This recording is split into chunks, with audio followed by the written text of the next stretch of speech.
Alright, so today I'm going to show you guys how to make granola. I stopped eating cereal in the morning and I started eating this stuff instead because it tastes better and it's better for you and all that other good shit. So I'll show you guys how to make it. So we have honey, canola oil, or any vegetable oil without any flavor to it, so no olive oil, brown sugar, almonds, salt, cinnamon, cooking spray, raisins, oats. Have to be old-fashioned oats. Yeah, old-fashioned oats. And wheat germ if you want. And then you need a big-ass bowl, spoon, measuring cup, and a big-ass pan. Alright, so you guys will want to start by turning your oven on to 325 degrees. I'm just setting mine to 300 because the oven is really hot in my apartment. Then you want to take your big ass pan and coat it with cooking spray so that the granola doesn't stick to the bottom of it. Yeah. Alright, once that's done you can start measuring out your oats. So I got oats in here. You're gonna usually use 2 cups of oats, but I eat a lot so I just put 3 cups in there. Next, I guess we can go with the salt. You just want a very little bit of salt, so I'm just going to sprinkle a little bit in there. It's supposed to bring out the flavor of the cereal or whatever shit. I guess it works. Put some cinnamon in there. I put a lot because I love cinnamon, so just keep on adding more. Alright, that looks like enough cinnamon. And then next I'm going to add the wheat germ.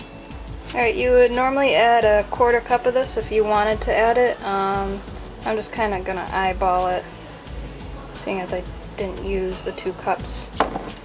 So the ratio is gonna be off. Next we'll add the almonds.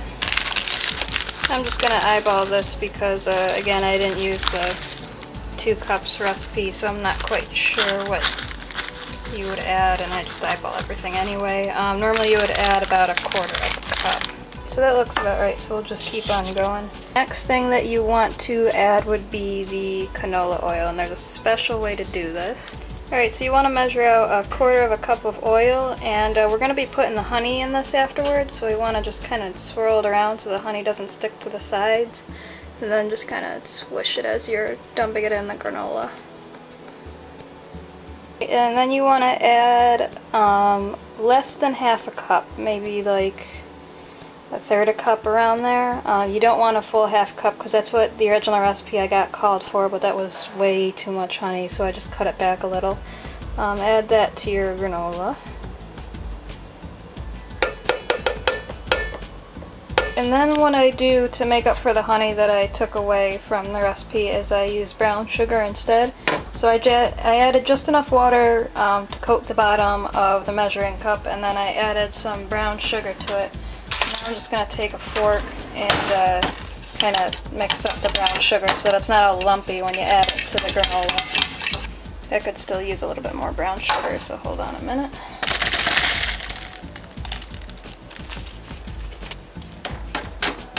Now that that's mixed up, I'm just going to add it to the big ass bowl. Then just want to go ahead and stir and just make sure everything's all incorporated and nice and mixed up. Now that everything's all mixed up, we're just going to take it and dump it on our big ass pan.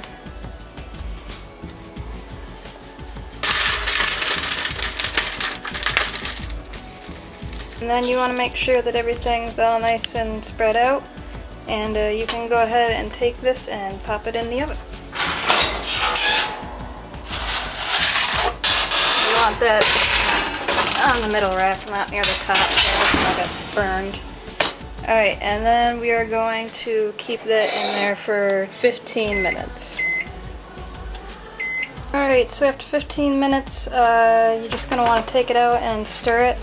And this is just to make sure everything cooks evenly. And you'll see it's starting to toast up a little, but it's not quite done yet. Okay, put it back in the oven. And then you want to keep that in there for another 15 minutes. Now that it's done, it should smell freaking amazing, and it should be nice and toasted. So what you want to do now is go ahead and add your raisins. You didn't want to add these before you started cooking them because that would make the raisins all squishy and nasty. So we're just going to go ahead and add them now. Alright, after you've added the raisins, you can go ahead and squish everything over to one side. This is so that when it cools, you get those nice granola clusters that are all crunchy and delicious and tasty. Yeah, so just let this cool for, I don't know, maybe a half an hour to an hour, whenever it reaches room temperature. And then you can go ahead and store it in a container that's airtight and put it in the fridge. And then you can enjoy the tasty deliciousness that is granola and homemade granola, which is even more epic. And the nice thing about this recipe is that you can go ahead and mix and match whatever you want in there. The original recipe called for things like sunflower seeds in there, or not, yeah, sunflower seeds and sesame seeds. You can go ahead and add those. You can also add any kind of dried fruit you want, so raisins, dried blueberries. Hell, you could even put like fresh fruit in there if you're feeling really ambitious, although you might want to eat it right away because it'll get soggy. So yeah, you can put anything you want in here, and you can add more or less of whatever you want, just as long as you keep the ratios of pretty much the oats and whatever thing you're using to sweeten it, like honey or brown sugar, and then the oil so that everything gets all toasted and not dry. But other than that, it's a really easy recipe, and you guys should really try it because it's really good.